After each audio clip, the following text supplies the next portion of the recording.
Are we live? Do we need to? We are live to YouTube, but I don't think Marco's is there. Now we're good to go, Damien. Okay, terrific. I'd like to call to order the July 14th, 2021 Governing Board Special Meeting.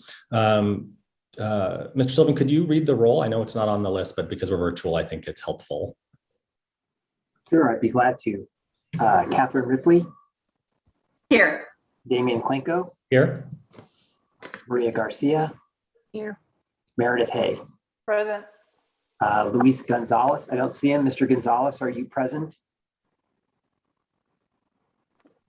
Yes, I think Mr. Gonzalez is absent. I don't see him on the screen anywhere. Okay, thank you very much. Our first action item is 2.1, the revised intergovernmental agreement with the Santa Cruz County Provisional Community College District. Mr. Sylvan, if you could read the recommendation for us, please. The Chancellor, excuse me, the Chancellor recommends that the governing board authorize the Chancellor or designee to execute a new 5-year intergovernmental agreement with the Santa Cruz County Provisional Community College District, providing educational services to the residents of Santa Cruz County. This intergovernmental agreement would replace the existing intergovernmental agreement and clarify that full responsibility for services related to credit courses offered in Santa Cruz County will proceed under the direct supervision of Pima Community College. Okay, is there a motion to approve the recommendation? I move for approval. Okay, is there a second? Second. Second. Okay, discussion. Chancellor Lambert, do you want to just provide a brief Yes. overview of the item? Yes, thank you, Mr. Chair. We are very excited and pleased that we were able to sit down with the Santa Cruz Board, thanks to the leadership of Ted Roush. And I believe Jeff helped out in many ways along with Dave, and to really address many of the concerns we had coming on the heels of the work that Bruce had done to make sure that things were in alignment with our accreditation requirements, along with other considerations. So all that was nicely tidied up. This agreement reflects addressing all those pieces. If you have specific questions about the agreement, Ted and Jeff and Dave are here, and Bruce, to answer any questions you might have. Terrific. Are there any questions from the board members? Ms. Garcia. Well, my question is, okay, so when you say that it's under the total direction of Pima Community College, what exactly does that mean? That means that all the administrators now work for Pima College? What does that imply? Chancellor Lambert. So one of the issues that we struggled with was some of the staffing did not report to the college, but they were providing arguably direct services to students. So when we're talking about the staff, we're talking about the staff who are providing direct services to students. That may create confusion in terms of who works for who do you take direction from. So all of that will come under us now. Now, that doesn't mean their board cannot employ someone directly to administer board required pieces on their end. But all educational services, marketing, anything related to Pima Community College is under our direct supervision. Hopefully I said it right, Ted? Yes, that's correct. Does that, I have another, so then the other Ms. part is Garcia. that, does that mean that we're gonna be running Santa Cruz like we do our campuses? We're gonna be providing the same type of support, or are we gonna remain with what they now have? Ms. Garcia, essentially that is true. We will be running it. We're running like one of our campuses, or Davis Monthan, for instance, where we have our own staff there, but we work hand in glove with the folks they still have there. They've much reduced their staff because they knew that they needed to fully financially support all the essential services we need to provide in order to, as Bruce can address, to be all lined up in terms of our accreditation. I guess this question is for Bruce. Mr. Moses, so being that Santa Cruz population is a lot different than we are here in Tucson, as you're aware of. Just a brief summary. What do you think, what kind of services are going to remain? Are we still going to have a lot more, because for them, probably a lot of everything online may not be advisable. That's one of my concerns. So are you referring to the modality of course offerings and how we're doing things? You know, we had to do things during the pandemic, or are we going to be adjusting to accommodate a more face-to-face environment or hybrid environment down in Santa Cruz? That as well, but mainly I'm concerned about registration, providing student services. So Ted can jump in on this too, but I know I've been working with Ted and we are beefing up the staff and the support services down there to be able to provide the population down there with more of a face-to-face support when it comes to advising, financial aid advising, those types of pieces. Also tutoring and other support services. So as we transition back this fall and into this new contract, that is the intent for us to go back to more of what we were doing previously before the pandemic, but even at a higher level of service service to that population. We found that we know that some students down there, for example, you know, they need to talk to somebody who's a Spanish speaker. They tend to bring multiple family members with them when they come for advisement and different things like that. So we've taken that into consideration and we're adapting and adjusting to that. Ted would be able to talk more about how many people and the number of people that we're hiring, but I know we've done some recruitments recently for some folks down there. No. Thank you, Bruce. So just as a clarification, just for my benefit, I think for everybody's, because of our accreditation, we are providing the same level and quality of services there as anywhere in our system.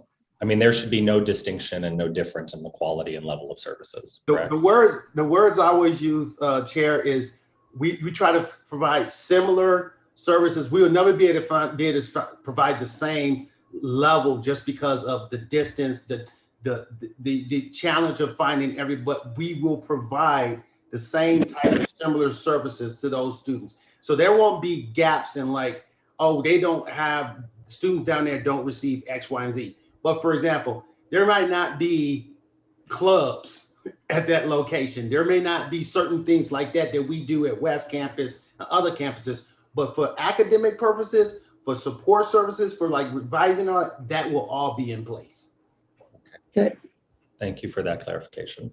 Mm-hmm. Are there any other questions from the board? Okay, hearing none, all in favor of the motion signify by saying yes. Aye. Anyone opposed? Okay, hearing none, the motion passes unanimously. And I just want to say thank you to everybody who worked on the team and everybody who's been involved with this, and to the board who has attended multiple meetings over the last 2 years, on-site, and virtually with the board of Santa Cruz.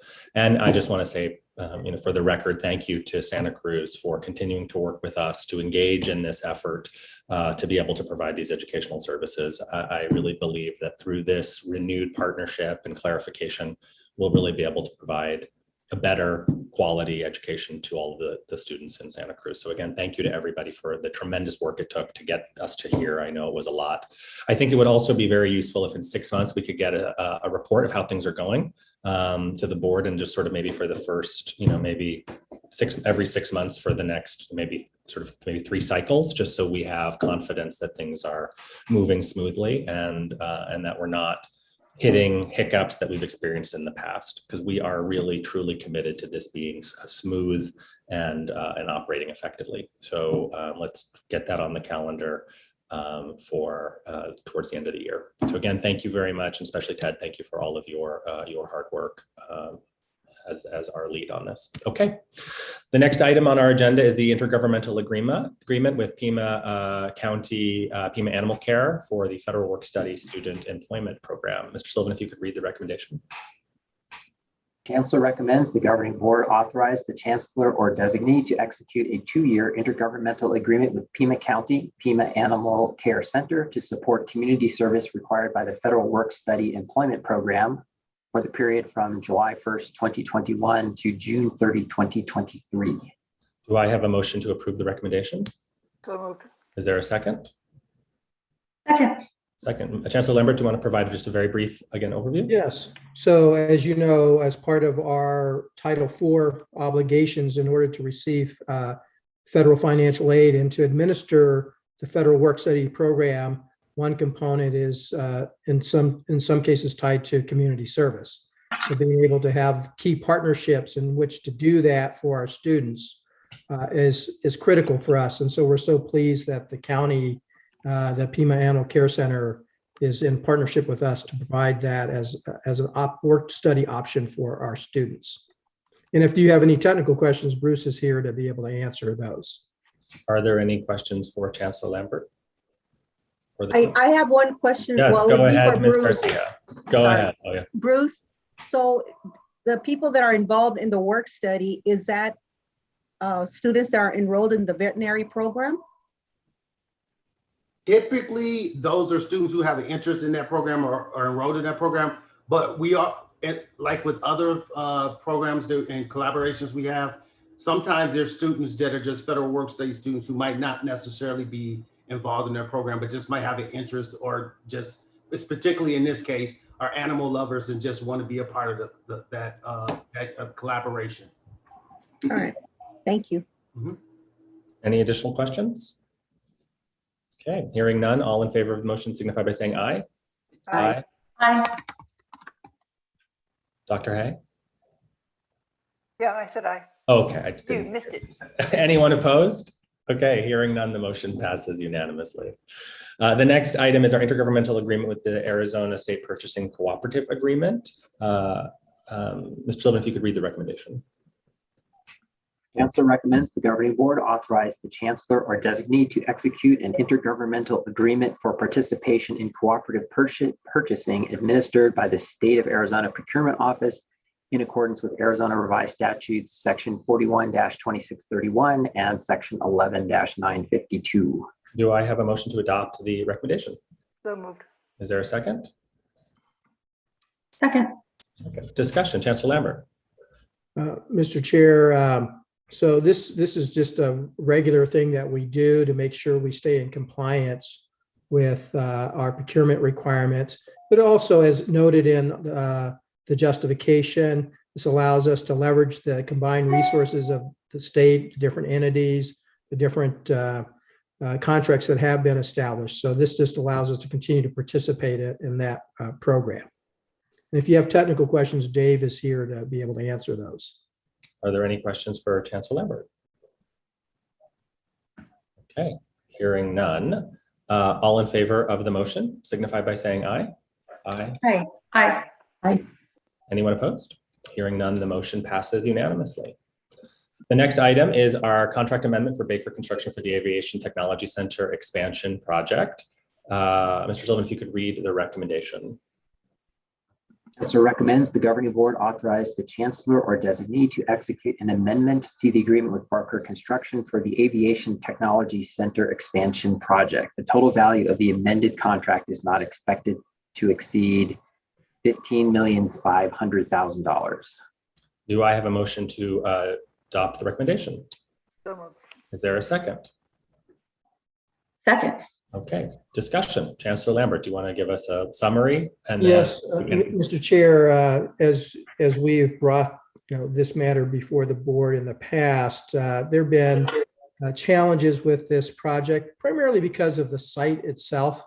The issues of stormwater runoff is one example of that, but also because of the pandemic and its impact on supply chains, cost of steel have gone up along with a number of other things. So all of this to say that there's been additional costs that we've had to address as part of this project. If you have technical questions, I'd be glad to have Dave address those, or Ernie's on as well. Ms. Garcia, it looks like you have a question. Yeah, what's the additional increase? It was $50 million is what we got from the legislature, so I'd like to know what the additional increase is. I understand So why.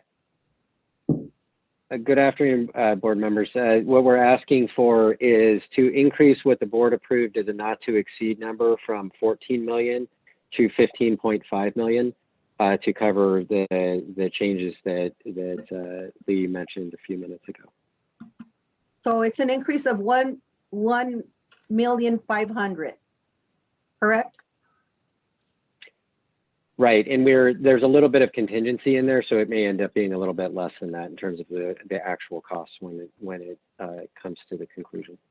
So what was the cost of the initial cost of the drainage system? Your improvements to the drainage system. The drainage was, and Ernie, chime in if I say this at all incorrectly, but the drainage increase or the cost related to the trench was in the neighborhood of a little bit less than 600,000, and then some other cost increases are closer to like 300,000. I think that's about correct, David. Most of the impact it had to do with the city of Tucson water line. Okay. Water line relocation. I think that's the major impact we had with that drainage way issue. Okay, but can't hear me? yes. Go ahead, Ms. Garcia. So just for clarification, this does not include additional expanding it any more than what was originally planned. No. Okay. No. Okay.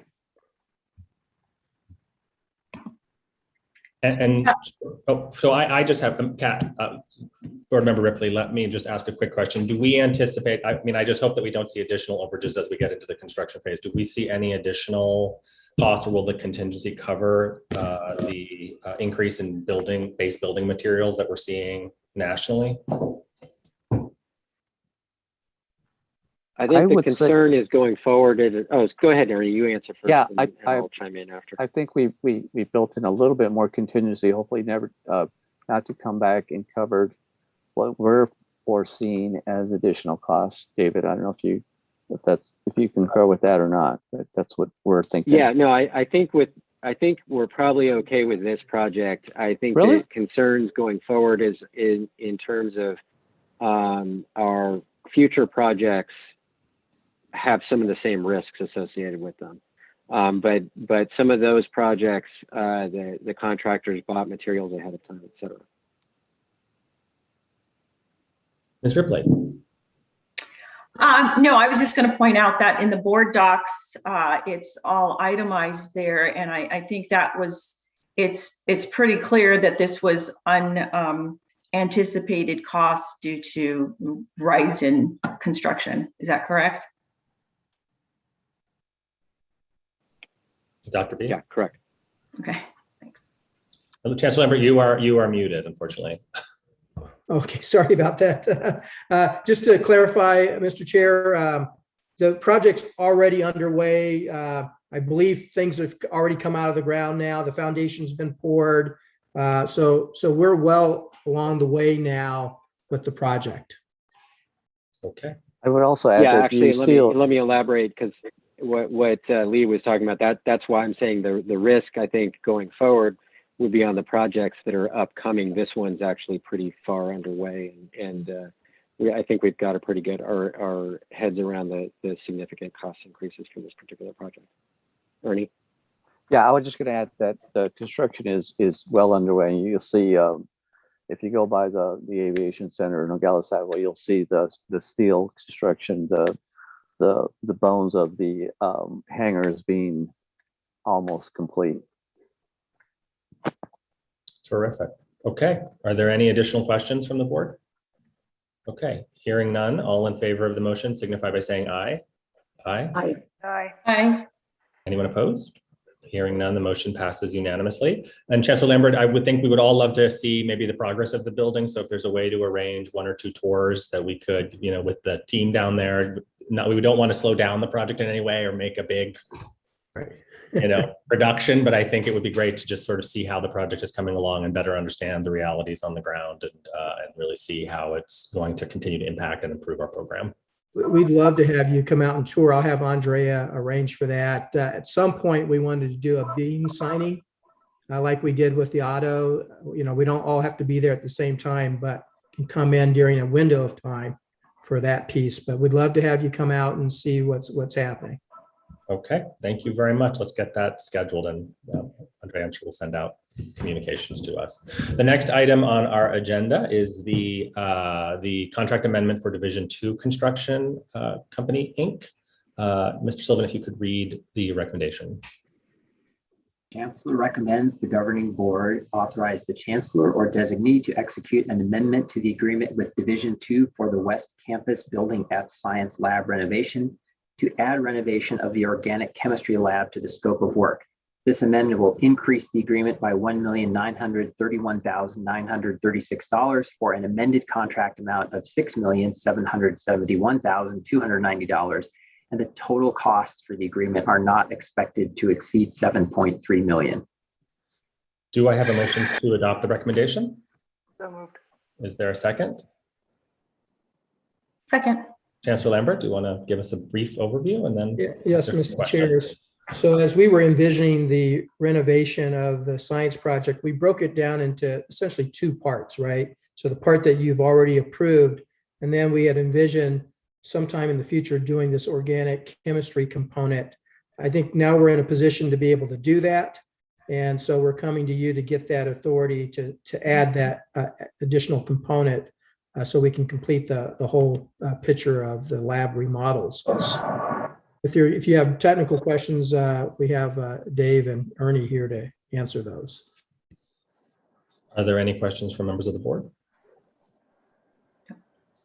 Okay, I don't hear any questions. Ms. Garcia, I'm just trying to think, Okay. It wasn't included in the original. And I realized it would be nice to have it all together, but my thoughts are, we have so many construction programs going on. And I guess, and then my question is the funding. So I'm not sure yet. Chancellor Lambert, Dr. B, do you want to address the first, maybe the funding, and then the sort of the construction projects and how our project schedule is going? Yeah, we're confident that this would fit within the budget that the board approved in June. Remember when we built it as a capacity document that's going to have some changes to it throughout the year, and I'm confident that we'll have the money to cover this particular additional add. I'll add a little bit of a component that's a little bit different, is that when we went out to bid, the idea was that we had alternates that we could include in the project. And I think in an ideal world, we would have been able to do all of those projects within that original budget that was authorized. And in the particular case, and this is another function of cost escalation, that the bids that came back were higher than what we were expected, and that resulted in not doing this part of the project. So I think what I would say that's a little bit different is that ideally we would have tried to do this within that first budget component as a part of this project, and just weren't able to within the original budget that was approved.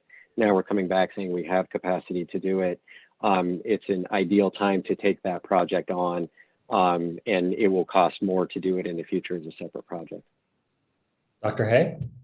Yeah, if I understand, Dr. B, this is a renovation of an organic chemistry lab that's long been coming, and that science education is one of our top priorities in terms of facilities for our students. And if I understand it, it really needs to be done. And definitely we should do it if we have the cash on hand. And that's just my opinion. Do you agree with that statement? Yeah, this is coming out of that same a couple of years ago, or maybe a little bit less than that, the conversation about some of our science labs that were not up to the standards that we would like to have for our students and faculty. And so this is now the construction phase is now underway for those projects to renovate those facilities and get them up to the standards that we would like to have. Thank you. Yeah, are there any additional questions from anyone? Okay, hearing none, all in favor of the motion signify by saying aye. Aye. Aye. Aye. Ms. Ripley, I'm not sure if we heard you. Aye. Okay, terrific. So, and hearing no one opposed, the motion passes unanimously.